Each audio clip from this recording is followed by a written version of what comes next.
Hello and welcome to episode 6 of the Curated Nest podcast with me, your host, Heather Moore. And today I am talking to the fabulous Anke Rainbow, a good friend of mine who is just so creative, so inspiring, and has a really infectious zest for life. So grab a brew, sit back and enjoy the chat. Welcome to the Curated Nest podcast. Today we have Anke Rainbow with us. Anke creates quirky and unique art and jewellery inspired by bonny Scotland and amazing Northumberland. Reloving, repurposing and upcycling materials where possible play a big part in Anke's practice. Her work lovingly portrays her admiration for beloved and cherished Scottish and Northumbrian landmarks, landscapes and locations. Her original signature ranges, called Textures of Scotland and Textures of Northumbria, feature genuine imprints of real beloved and cherished Scottish and Northumbrian places. The use of real fragments of gemstones and beach treasures found inland and on the shores complement her amazing collections. Her copper art, Duncan the Coo, is a playful homage to the adorable Highland cow, and her bonny angel celebrates the Northeast icon, the Angel of the North. If you love the Northeast or Scotland, then she's here to help you adorn yourself or your home with a bonny piece of jewellery or art that's close to your heart. Welcome, Anke Rainbow. Thank you so much for having me. That was an amazing introduction. Thanks a lot. It often feels a bit weird having that read to you, doesn't it? I know. I mean, there's nothing more I can actually say. It's exactly what I do. I like to create keepsakes and mementos of places that people like, visit, love, and that's just what I do. So it's either metal art or I create jewelry pieces. And I always like to say it keeps me out of mischief. I think we both know that's not true, Anke. No, it keeps me busy. Yeah, it's all right. Pays some bills. I think we're quite similar in our approach to our art in that we imbue what we create with special memories, and it's about special places, and there's a lot of nostalgia in it, isn't there?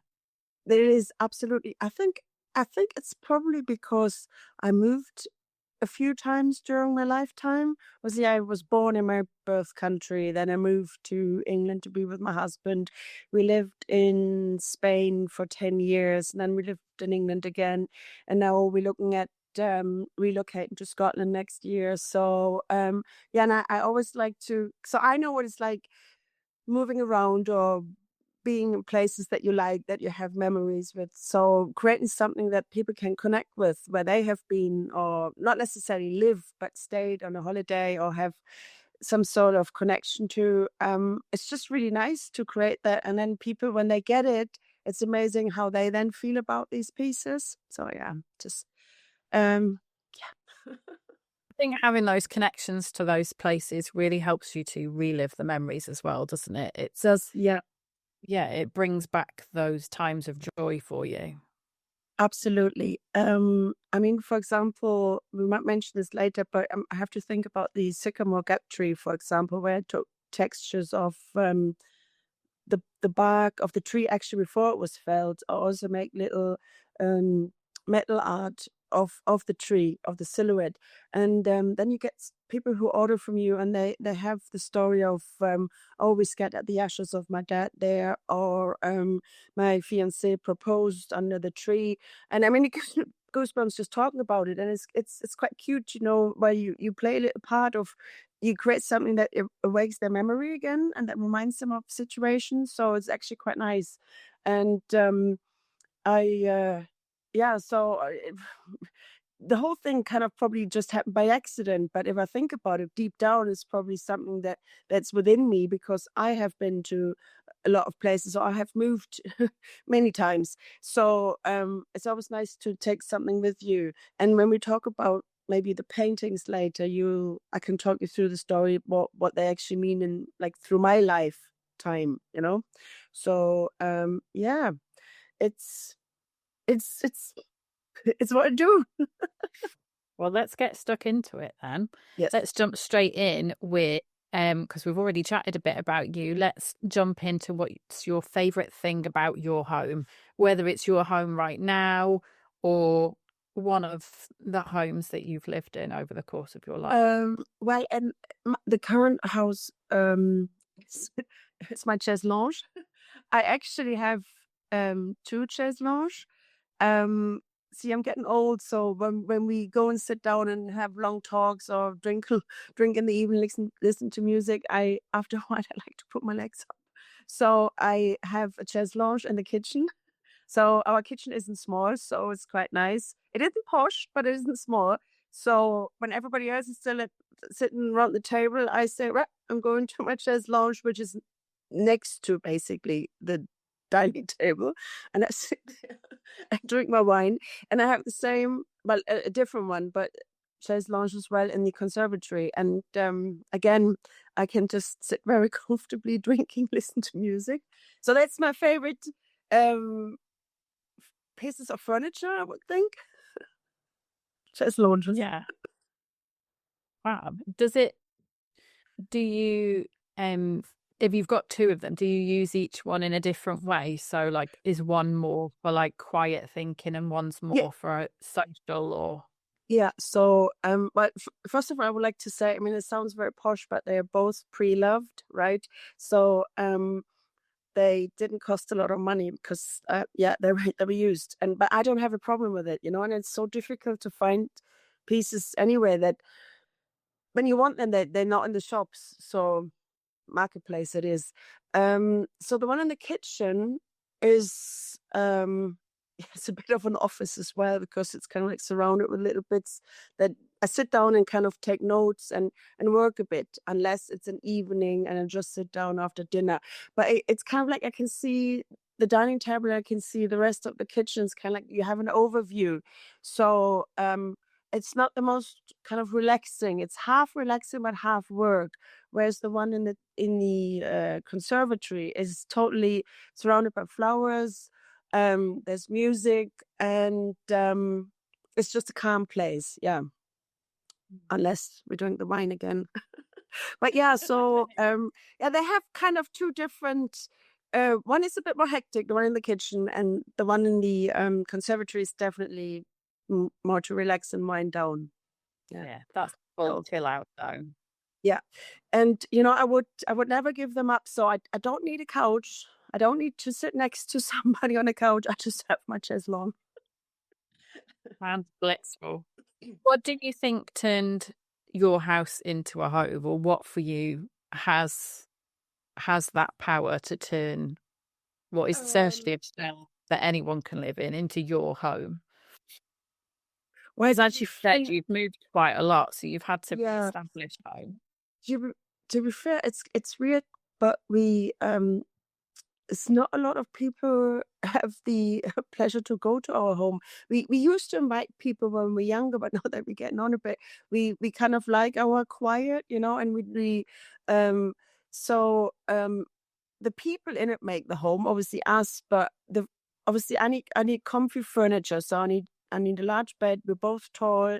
I'm not slim, so I need a super king size bed. So that's the first thing that makes my home. If I can't sleep properly, I'm not happy. We have a large couch where a few people can sit on, but then again, I've got my chaise longue, so that makes part of my house. And going back to mementos and keepsakes, I have a few paintings around the house that kind of like tell the story a bit of my life or where I've been.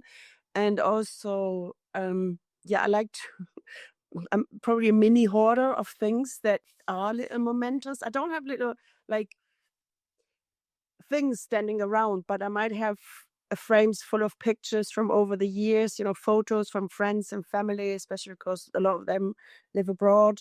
And we started collecting old kitchen magnets, which I always thought is just, I'm never going to do that. But now they also make sense. Oh, yeah, I was there. Oh, do you remember there? So I can go down memory lane through my kitchen magnets.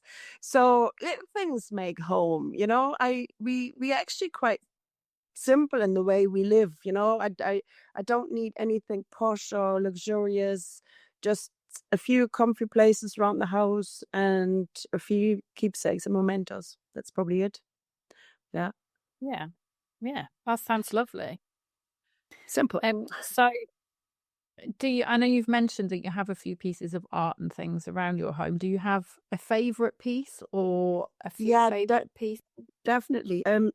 So if I had to choose the favorite out of the paintings that are in my lounge, is the one that shows as whitewashed village in Spain, and it shows a bottle of what's called Tío Pepe, which is a sherry.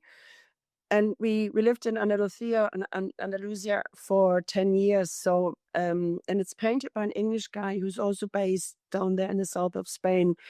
And Darren bought it for one of my bigger birthdays a few years ago. And so it's the original, it's not a print. He never told me how much he paid because he said I would hate him if I knew. So the prints of the guy, the prints go for around 200. So I've no idea how much the original was. So, and I die not knowing.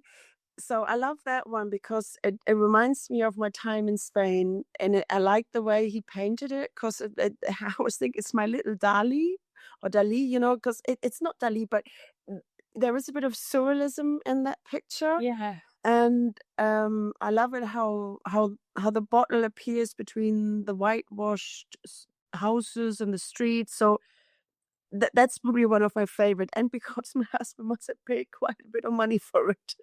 So yeah, so that's my favorite. It's an unusual extravagance. Yeah, it is. It is. Yeah, I don't like I said, we're usually quite simple, and I don't have problems buying used stuff or pre-loved. But that's probably the only piece that was proper expensive. Yeah, but I love it. What's your favorite room? Do you have one? It's the conservatory because it's the place where we usually go and kind of relax, have a glass of wine, listen to music. It has pre-loved furniture. It has one of my chaise longue. There's flowers, there's plants, and it's just there's no television, and it's just a nice, calm place to contemplate or to just sit and just talk for hours. Have a drink and just chat and talk about life. But it's kind of like an oasis away from everything else. Yeah, so definitely my favorite. Yeah. And I know you've moved around a lot, but do you have one particular happy place? Is there one place somewhere that really is your, where you feel drawn to more than anywhere else? Oh yeah, totally. Have a guess. Well, it's definitely Scotland. I came to Scotland the first time when I was 23, so a few years ago, and I was totally in awe. I think it's just like everything, like it's weird because I grew up in a garden where we had heather and rhododendron, and Scotland is full of heather and rhododendron, well, blooming depending which month it is. So, and the lochs and everything. And I think it's also because you see, my dad's from Norway. His mom is Norwegian, and so I always think like, okay, Norway actually with the firth and the fjords, it's kind of similar. So, and I'm always thinking, right, my Viking forefathers, they would have also roamed Scotland. So deep down, one of my souls probably used to live in Scotland. So yeah, I don't know why I'm drawn to it, but I am, and I actually wrote my uni thesis about Scottish whiskey. I could persuade my husband to wear a kilt during our wannabe Scottish wedding. So yeah, I don't know. I'm drawn to Scotland, and I always said to Darren that I want to die in Scotland. So yeah, I'm gonna move there one day. Yeah. I feel a very similar way about the Northeast and Whitley Bay in particular, because I, as you can probably hear, I'm not from the northeast. I'm from the northwest. And I met my husband in university and came to visit him. He's a Geordie. And he brought me to Whitley Bay. And I hadn't long since realised that my Gramps was from there. But as soon as I was there, it just felt, I don't know, it just felt Right. like a completeness. Yeah. Yeah. I feel that for Scotland. It's kind of like I feel calm and just like, oh, you have arrived. But I think a lot of people say this, but obviously I cannot really explain, but I think it's somewhere down some ancestry where it comes from, no? Where it derives from. So yeah, and luckily we're not far away from there. So yeah, let's see. Scotland it is. Thinking now about your dream home, what would that be like? Like, where would it be? Presumably somewhere in Scotland. What would the rooms be like? The garden? Would there be some of those rhododendrons and heather in your garden like you? Yeah, so obviously it would probably be a bit like where we used to grow up. Doesn't have to be a big house, probably 2 bedrooms, but it needs to have room for my studio, so either garage or outhouse. Um, Garden shouldn't be too big because I can't be bothered and we're getting older. So I like to be. It would be nice to have a view, like preferably over a loch onto hills or like small mountains in the distance, and see the sunrise, see the sunset. Asking for a lot here. So it can't be super remote. You know, we did talk about, oh, could we imagine moving to Skye one day? And it's beautiful, it's a dream, but you know how far away it is from everything? So that's not going to be on the agenda. So probably Highlands somewhere not far from the sea or loch with a bit of garden, the rooms. Well, I can't. Obviously, we're both tall, me big, so I could never live in a new build because they're tiny little rooms. And so it would be like an old Victorian, maybe, preferably a detached, which we can't afford. But yeah, small garden, heather, rhododendrons, gorse, loch, sea. Not a lot, not a lot. I want. Yeah, and like I said earlier, so as long as there's a comfy bed, some places where I comfortably sit. I don't need a modern kitchen. I don't need a modern bathroom. I just need have the amenities, but I don't need them to be super modern or anything. So I I don't have that kind of requirement. So it's more for you. It's more about the views of nature And the location. Yeah. and a bit comfort. And Yeah, if you have exactly. those two things, you're happy. Yeah. So I mean, Dan and I kind of always lived somewhere where we had to, where it was a project, right? Or where something needed fixing, which we then in the end never really finished. I think we never finished anything completely. But we don't have a problem with something that you need to do up or that's not um modern or finished. So I think I'm more happy that the surroundings give me something rather than the perfect home, you know? So Yeah. bed and chaise longue. That's it. Do you know what? It sounds great. I Yeah, think simple, yeah. Makes it I think easier as well. yeah, and you can change so many things about a building, but if you're not in a place, a setting that you love, Yeah, there's nothing you can do about that. You can't change totally. that. Totally. No, yeah. You see, I grew up in a small town, actually, twin town of your town, as we found out. But Yeah. very close to wood and close to wood and nature in general. I think we were the second last house before the wood started. And yeah, so I living well, we don't live like in the center of a city now, but it's like if it's too busy, I wouldn't be able to do it. So it needs to be semi-country at least. Totally isolated, not. I don't want that either, but kind of somewhere outside-ish with views, and just leave me alone when I want to be alone. And maybe a small village of some sort where Where you have a few things, post office, the supermarket and stuff, but I don't need the rush of a big city. I never needed that, to be fair. Yeah. So there you go. Scotland somewhere. Loch. I'm the same. I enjoy a bit of quiet, and I think which is the total opposite to my husband. He does not enjoy the quiet. Yeah. So I didn't catch that. He doesn't enjoy? I didn't catch that. Sorry. He doesn't. My husband does not enjoy the quiet at all. He really.